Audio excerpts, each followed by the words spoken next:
नमस्कार। तिब्बत टीवी के हिंदी प्रसारण में स्वागत है। तिब्बत टीवी के साप्ताहिक हिंदी समाचार में हम दर्शकों को परम पावन दलाई लामा, वर्तमान तिब्बत के परिस्थिति, निर्वासन में तिब्बत तथा तिब्बत मुक्ति साधना के संदर्भ में जानकारी प्रस्तुत करते हैं। मैं हूं तेंजिन पेलजोर। आगे देखिए इस सप्ताह के प्रमुख खबर। परम पावन दलाई लामा जी ने सामाजिक, भावनात्मक और नैतिक शिक्षण पर आयोजित सम्मेलन को संबोधन।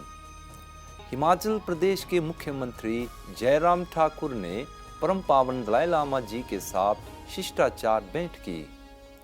परम पावन दलाई लामा जी ने अमेरिका के विभिन्न शहरों की मेयर को संबोधन। केंद्रीय तिब्बती प्रशासन ने शांतिपूर्ण प्रदर्शन करने वाले चीनी लोगों के साथ एकजुटता प्रकट की।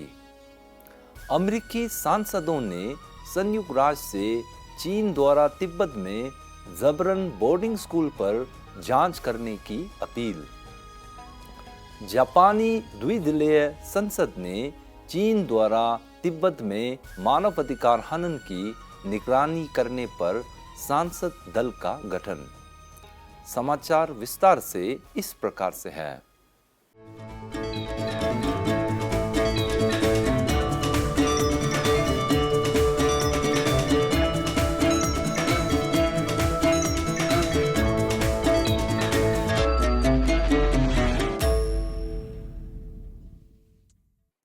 आज सुबह परम पावन दलाई लामा जी ने सामाजिक, भावनात्मक और नैतिक शिक्षण, हृदय और मस्तिष्क को शिक्षित करने के लिए विश्वव्यापी पहल की सम्मेलन के उद्घाटन समारोह को संबोधित किया था।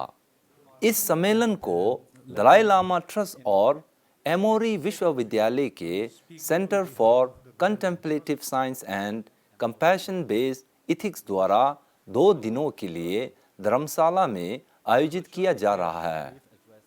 सम्मेलन के मुख्य वक्ताओं में एमोरी विश्वविद्यालय के अध्यक्ष ग्रेगोरी लुइस फेनवेंस, प्रोवोसी बेलमेंकोटा तथा करुणा सेंट्रल के कार्यकारी निदेशक गेशी लोब्सांग तेंजिन नेगी शामिल है। अपने संबोधन में परम पावन दलाई लामा जी ने कहा कि you must develop the very basis of peace here, warm-heartedness, and share with more people. At about 7 to 8 billion human beings, we all come from mother. We all have the seed of compassion. So now I feel, whether believe religion or not, in order to be happy family, happy individual, happy community, warm-heartedness is very important. So I really hoping within my lifetime, next 1 to decades, I can make little contribution, promotion of warm-heartedness. So, our friend, you also, firstly, you yourself practice compassion.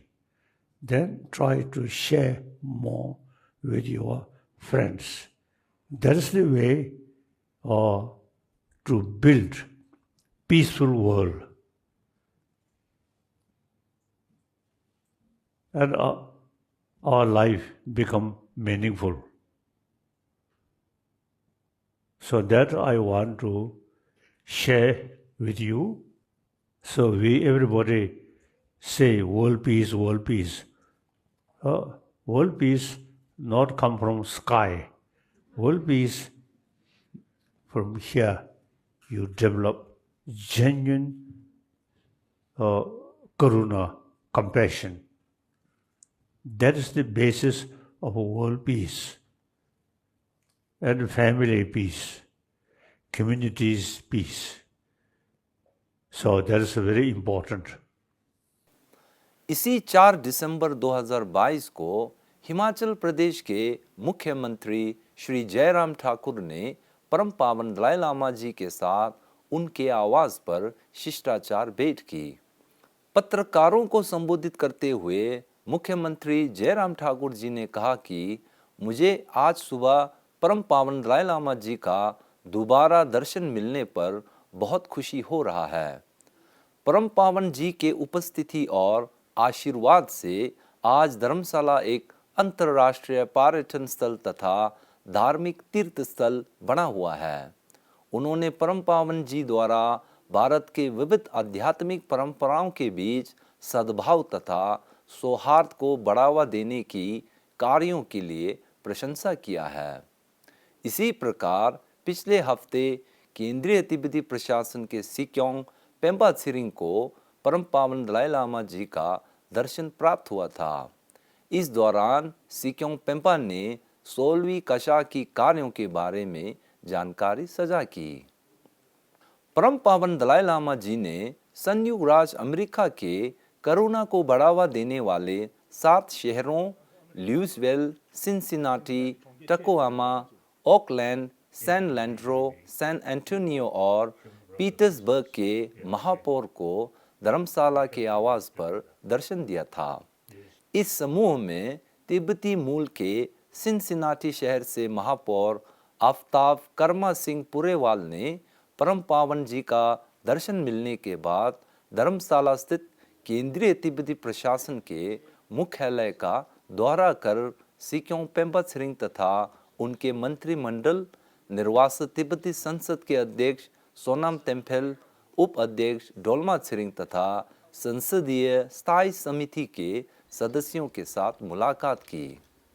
इसके अतिरिक्त उन्होंने तिब्बत संग्रहालय, तिब्बती ग्रंथ एवं अभिलेख पुस्तकालय, pattern school का भी सैर किया था।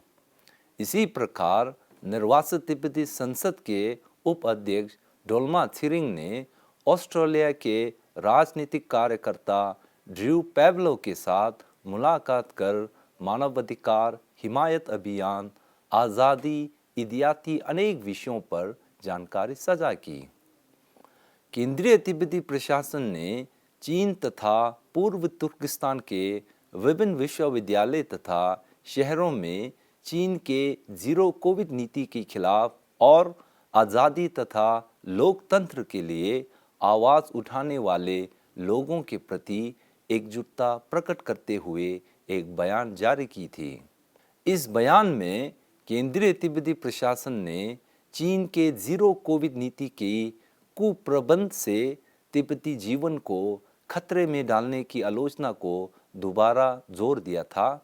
इसलिए कशाक ने बीजिंग के नेतृत्व से जन आक्रोश से निपटने के लिए मानवीय दृष्टि अपनाने की आग्रह की। सूचना एवं अंतर्राष्ट्रीय संबंध विभाग के संयुक्त राज्य, यूरोपीय संघ और मानवाधिकार डेस्क के अनुसार अमेरिका के चीन पर कांग्रेस की कार्यकारी आयोग के अध्यक्ष सेनेटर जेफ मैकले और सह अध्यक्ष जिम मैगोवन ने संयुक्त राष्ट्र मानवाधिकार के उच्च आयुक्त वेल्टर टर्क को एक अपील पत्र लिखा है।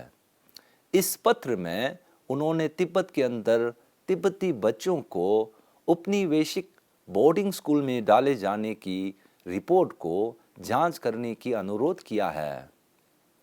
इन स्कूलों में तिब्बती बच्चों को अपने अधिकारों से वंचित किया जा रहा है और अत्यधिक राजनीतिक पाठ्यक्रम के तहत अपनी तिब्बती पहचान खोने के खतरे का सामना करना पड़ रहा है। कांग्रेसमैन ने तिब्बत एक्शन इंस्टीट्यूट की 2021 की रिपोर्ट के आधार पर ये कहा कि तिब्बती बच्चों को अपने माता पिता से अलग करके इन बोर्डिंग स्कूलों में डालना तिब्बती भाषा को चीनी भाषा में बदलने तथा तिब्बत को चीन में परिवर्तित करने की नीति है। इस पर केंद्रीय तिब्बती प्रशासन के प्रवक्ता तेंजिन लेक्शे ने बताया कि तिब्बत में चीन के बोर्डिंग स्कूल अल्पसंख्यकों, विशेष रूप से तिब्बतियों को निशाना बनाते हुए चीन जानबूझकर तिब्बती बच्चों को उनकी मातृभाषा संस्कृति और धर्म पर पढ़ाई करने से अलग किया जा रहा है। गत 5 दिसंबर 2022 को जापान के संसद भवन में तिब्बत, उइगुर और दक्षिण मंगोलिया मुद्दे के समर्थन में द्विदलीय जापानी संसद ने एक बैठक कर चीनी कम्युनिस्ट पार्टी द्वारा मानवाधिकार हनन पर निगरानी रखने के लिए सांसद दल की गठन की घोषणा किया था। इस बैठक में दल की अध्यक्ष के लिए लिबरल डेमोक्रेटिक पार्टी के केजी फुरोया और हिरोमी मित्सुबिशी को सचिव चुना गया था। इसके अलावा जापानी विशेषज्ञ संस्थान के निदेशक योशिको सकुराई को सलाहकार नियुक्त किया था।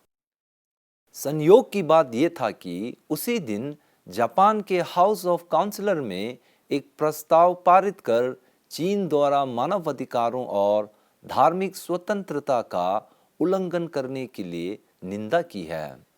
इस प्रस्ताव में तिब्बत, पूर्व तुर्किस्तान, दक्षिण मंगोलिया, हांगकांग तथा अन्य क्षेत्रों में मानवाधिकारों की गंभीर स्थिति पर गहरा चिंता व्यक्त किया था। इस अवसर पर तिब्बत पर जापानी संसदीय समूह के अध्यक्ष शिमोमुरा हाकुबुम ने इस दल की गठन का स्वागत करते हुए तिब्बत में हो रहे सांस्कृतिक नरसंहार तथा चीन तिब्बत संघर्ष की समाधान में परम पावन दलाई लामा जी और केंद्रीय तिब्बती प्रशासन द्वारा अपनाया गया शांतिपूर्ण मार्ग के बारे में जानकारी दी थी।